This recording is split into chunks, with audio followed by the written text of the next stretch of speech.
Arsenal club one of the best team in the premier league అనే చెప్పాలి. వాళ్ళ history status కూడా చాలా గొప్పగా ఉంది.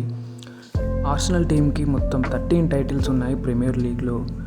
కొన్ని మేజర్ ట్రోఫీస్ మాత్రం గెలవలేదు, కానీ ప్రీమియర్ లీగ్ టైటిల్స్ కూడా గెలిచి దాదాపు 20 ఇయర్స్ అవుతుంది.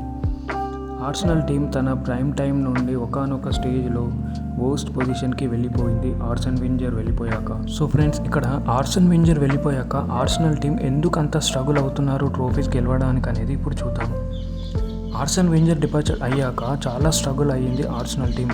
ఎప్పుడైతే మికెల్ ఆర్టెటా వచ్చాడో టీంలో మంచి పెర్ఫార్మెన్స్ ఇవ్వడం స్టార్ట్ అయింది. ఇప్పుడు ఆర్సెనల్ మంచి బెటర్ పొజిషన్లో ఉంది, అలాగే వన్ ఆఫ్ ద స్ట్రాంగెస్ట్ టీమ్గా ఉంది ప్రీమియర్ లీగ్లో. ఇక్కడ మనం చూస్తే లాస్ట్ 3 సీజన్స్లో కంటిన్యూస్గా టేబుల్ సెకండ్ ప్లేస్లో ఉంది ఆర్సెనల్ టీం. ఇదంతా ఈజీ కాదు. అయితే ప్రీవియస్ కన్నా ఇప్పుడు అన్ని డిపార్ట్మెంట్స్లో స్ట్రాంగ్గా ఉంది ఆర్సెనల్ టీం. ఆర్సెనల్ ఎందుకు ప్రీవియస్ సీజన్స్లో చాలా స్ట్రగుల్ అయ్యేదో ఇప్పుడు చూద్దాం. వీళ్లకు అప్పుడు సరైన స్ట్రైకర్ లేడు. కాయ్ హైవర్ట్స్ ఉండేవాడు, కానీ ఆ సీజన్ అంతలా పెర్ఫామ్ చేయలేదు.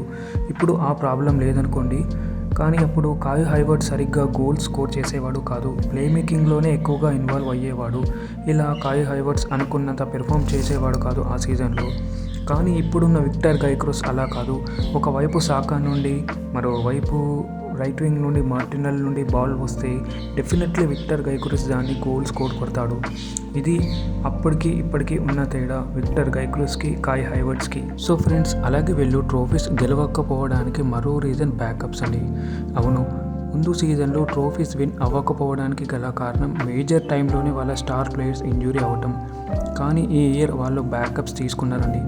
టీమ్ ప్లేయింగ్ 11 చూస్తే ఇలా ఉంటుంది. స్టార్టింగ్ గోల్ కీపర్ అయితే రాయా, అలాగే Timber, Gabriel, William Saliba and Lewis Kelly. ఈ defensive structure is so good అండి. చాలా ఆర్గనైజ్డ్గా అండ్ డిఫెన్సివ్ స్ట్రక్చర్ అనే చెప్పాలి వేరే క్లబ్స్తో పోల్చుకుంటే. తర్వాత మిడ్ఫీల్డ్ విషయానికి వస్తే మార్టిన్ ఓడిగార్డ్, డెక్లాన్ రైస్, జుబిమెండి, ఇంకా వింగర్స్ వచ్చేసి సాకా, మార్టినెల్లీ అండ్ విక్టర్ గైక్రోస్. ఇలా టీం ఆల్ విభాగాల్లో చాలా స్ట్రాంగ్గా ఉంది ఈ సీజన్లో. ఇక మనం ఛాంపియన్స్ లీగ్ విషయానికి వస్తే ఆర్సెనల్ వాళ్ళ ముందు సీజన్ బయర్న్ మ్యూనిఖ్తో క్వార్టర్ ఫైనల్లో ఓడిపోయారు. ఈ సీజన్లో అయితే పిఎస్జీతో సెమీఫైనల్లో ఓడిపోయారు. ఈ సెమీఫైనల్ వరకు రావడం చాలా గ్రేట్ అని చెప్పాలి ఆర్సెనల్ టీంకి. వీళ్ళు రియల్ మాడ్రిడ్ అంటే మనల్ని ఓడించి సెమీఫైనల్ వరకు వచ్చారు. చాలా బెటర్గా పెర్ఫామ్ చేశారు. కానీ ఆర్సెనల్కి ఛాంపియన్స్ లీగ్లో అంత ఈజీ కాదని చెప్పాలి. ఎందుకంటే లివర్పూల్, మ్యాన్ సిటీ, చెల్సీ వీళ్ళు వాళ్ళ స్క్వాడ్ని కూడా చాలా స్ట్రెంథెన్ చేసుకున్నారు. కానీ ఎక్కడో ఆర్సెనల్కి స్లైట్ అడ్వాంటేజ్ ఉందని చెప్పాలి. ఎందుకంటే వాళ్ళ డిఫెన్స్ చాలా బాగుంది. సో చూద్దాం, ఆర్సెనల్ స్క్వాడ్ ఈసారి ప్రీమియర్ లీగ్ టైటిల్ గెలుస్తుందా, లేదంటే మాంచెస్టర్ సిటీ లేదా లివర్పూల్ గెలుస్తారా అని.